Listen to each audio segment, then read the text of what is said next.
Round 10 of the Marbula One season, the finale, brings us for the very first time to Casino Square, where all of the remaining marbles, and especially our championship contenders, will have to put all their cards on the table in the hopes of winning the individual title and the team championship.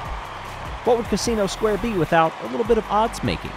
Momo at the top there with the best odds, but is not racing this weekend. Royal is. So the door is wide open, 9 points or more, and possibly needs some help from some of those other marbles too. Meanwhile, on the opposite end, the outside chance, the likes of one of the crazy cat's eyes, Red Eye, needs essentially a perfect weekend and needs some trouble to befall all of the competitors. Oh, hey everybody, I'm Greg Woods. This, a technical circuit that a lot of marbles are worried about, never having been here before, and you come when the stakes are at the absolute highest.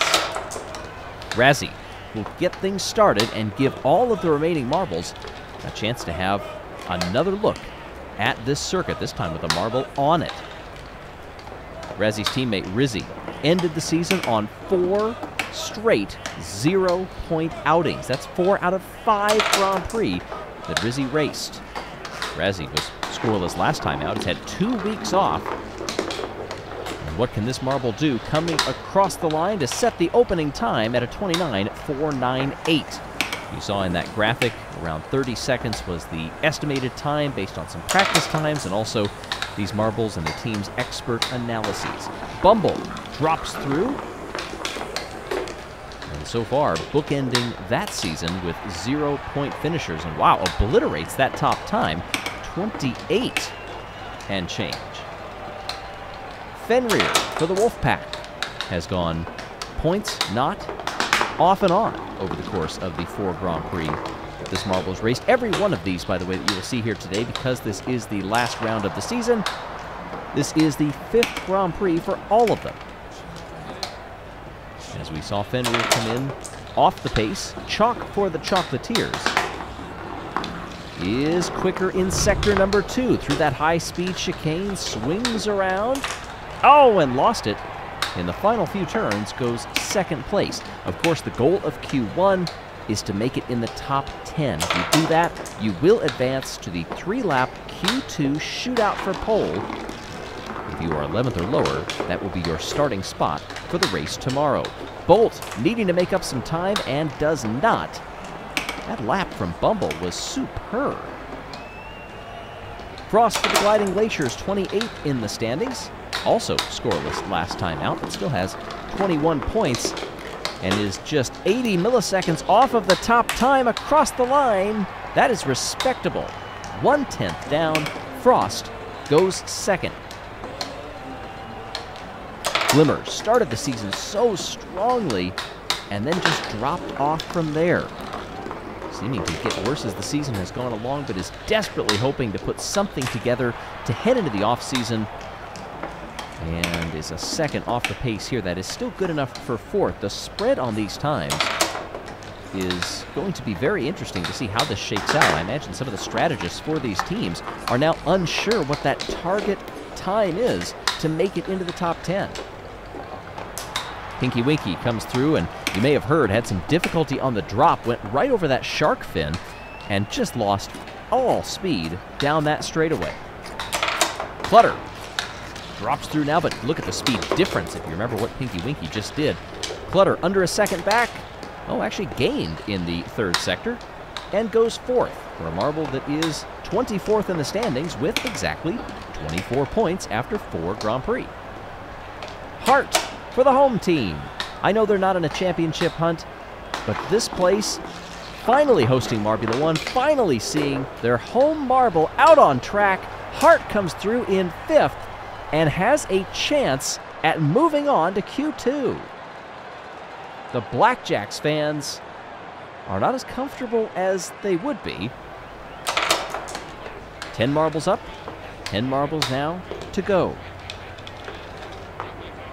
Mallard, 14th in the standings, on the podium 2 weeks ago. And Mallard lost just under 0.2 of a second in the 1st sector. This is a very technical 2nd sector, and then it's a speed blast, and Mallard half a second up. wonderful move through that chicane. Oh, and by the slimmest of margins, 0.05 of a second, Mallard goes up to P1, guaranteed to make it to Q2, and eliminates Pinky Winky. Firo also put together a fine third sector to claw back some time and goes into fourth. Bumble is safe. Fenrir is out now. Here comes Starry through the drop to begin the third sector. That was a very poor middle of the lap. What can Starry do? Is able to get back up to seventh, but that is not as comfortable as they would like to be. We're talking about Hart down now in eighth. Bolt is eliminated. Frost is safe. Red Eye, one of the championship contenders, was purple through the first sector. Lost a bit in the second. Across the line, goes fourth, and is safe. All right, Royal, the marble that is in the catbird seat to take this championship with Momo sitting on the sidelines, has lost 0.3 of a second, make that almost half a second. Needs to put together a good third here, and does. Royal goes P1 and is safe.